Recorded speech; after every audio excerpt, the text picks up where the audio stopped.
کیا قدرت و طاقت اور مادی امکانات نقصان دہ ہو سکتے ہیں؟ الہی حکومت اور غیر الہی حکومت میں کیا فرق ہے؟ حکومت کے لیے کون سی چیز آفت کا سبب بن سکتی ہے؟ آئیے ان سوالات کے جوابات جانتے ہیں آج کے ایپیسوڈ میں۔ بسم اللہ الرحمن الرحیم۔ ناظرین محترم، السلام علیکم ورحمۃ اللہ وبرکاتہ۔ سبیل قرآن کے اس نورانی بز میں ایک بار پھر آپ سبھی کو خوش آمدید کہتے ہیں۔ آج آپ کے سامنے سورہ نمل کی آیت نمبر 32 سے لے کر 35 تک کی تفسیر لے کر حاضر ہوئے ہیں۔ آئیے اپنے آج کے پروگرام کو شروع کرتے ہیں آیت نمبر 32 اور 33 کی تلاوت اور اس کے ترجمے سے۔ كتاب أنزلناه إليك مبارك ليدبروا آياته وليتذكر أولو الألباب بسم الله الرحمن الرحيم قالت يا أيها الملأ أفتوني في أمري ما كنت قاطعة أمرا حتى تشهدون قالوا نحن أولو قوة وأولو بأس شديد والأمر إليك فانظري ماذا تأمرين۔ ملکہ بلقیس بولی، اے میرے دربار کے سرداروں، تم میرے اس معاملے میں مجھے رائے دو، کیونکہ میرا تو یہ قاعدہ ہے کہ جب تک تم لوگ میرے سامنے موجود نہ ہو، مشورہ نہ دے دو، میں کسی امر میں قطعی فیصلہ نہیں کیا کرتی۔ ان لوگوں نے عرض کی، ہم بڑے زور اور بڑے لڑنے والے ہیں، اور آئندہ ہر امر کا آپ کو اختیار ہے، تو جو آپ حکم دیں خود اچھی طرح اس کے انجام پر غور کر لیں۔ ان دو آیات میں خداوند رحمان الرحیم نے اپنے بندوں کے لیے ایک نقطہ رکھا ہوا ہے۔ آئیے سن لیتے ہیں اس نقطے کو بھی۔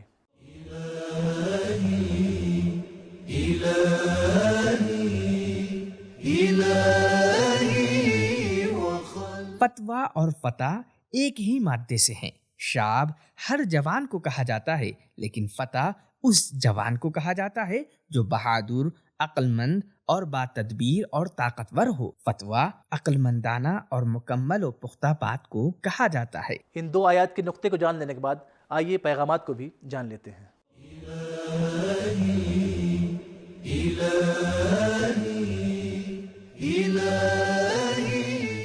نمبر 1، بلقیس اپنے ارد گرد موجود لوگوں کو اہمیت دیتی تھی اور ان سے مشورے بھی کرتی تھی۔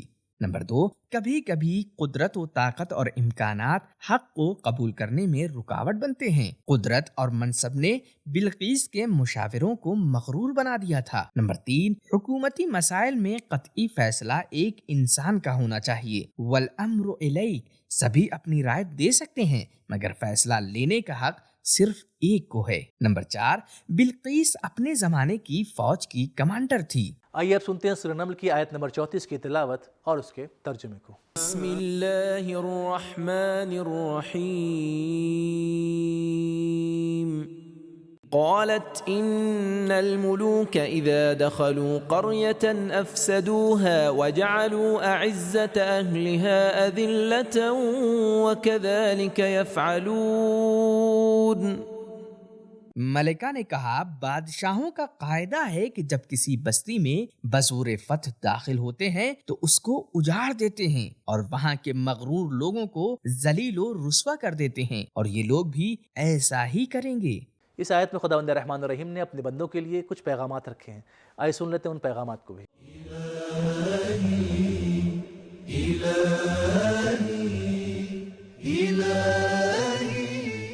نمبر 1، بادشاہوں کی عادت اور ان کی خصلتوں کا اعتراف کرنا بلقیس کے بہادر ہونے کی علامت ہے۔ نمبر 2، بلقیس کو حضرت سلیمان سے ہار جانے کا خوف بھی تھا اور اپنے ملک کے آباد رہنے کی بھی فکر تھی۔ نمبر 3، فقط اپنی طاقت پر ہی بھروسہ نہ کریں بلکہ دوسروں کو بھی اہمیت دیں۔ بلقیس کے پاس رہنے والے تو کہتے تھے نحن اولو قوت و اولو باس شدید، لیکن بلقیس نے انہیں سمجھایا کہ سلیمان کی طاقت کو کم نہ سمجھیں۔ نمبر 4، غیر الہی حکومتوں کا طریقہ لوگوں اور علاقوں کے درمیان فساد و ذلت پیدا کرنا ہے۔ نمبر 5، بستیوں کو اجاڑنا، جنگ برپا کرنا اور لوگوں پر مسلط ہونے کی چاہت ایک حکومت کے لیے آفت ہے۔ آئیے اب سنتے ہیں سورہ نمل کی آیت نمبر 35 کی تلاوت اور اس کے ترجمے کو۔ وَإِنِّي مُرْسِلَةٌ إِلَيْهِمْ بِهَدِيَّةٍ فَنَاظِرَةٌ بِمَ يَرْجِعُ الْمُرْسَلُونَ، اور میں ان کے پاس کچھ تحفہ بھیج کر دیکھتی ہوں کہ ایلچی لوگ کیا جواب لاتے ہیں۔ گزشتہ آیت کی طرح اس آیت میں بھی خداوند رحمان الرحیم نے اپنے بندوں کے لیے کچھ اہم پیغامات رکھے ہیں۔ آئیے سن لیتے ہیں ان اہم پیغامات کو بھی۔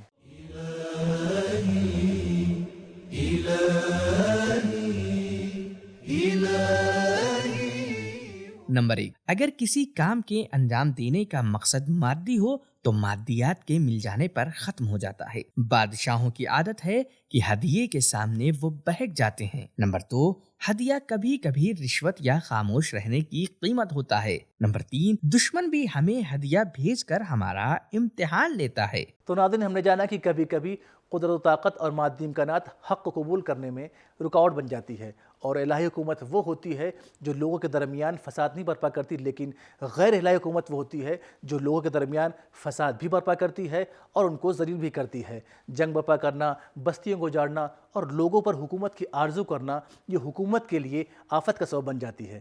تو آج کا ہمارا ایپیسوڈ یہ ختم ہوا، ملتے ہیں اگلے ایپیسوڈ میں، تب تک کے لیے خدا حافظ۔ سبیل قرآن، قرآنی سماج کی پہچان۔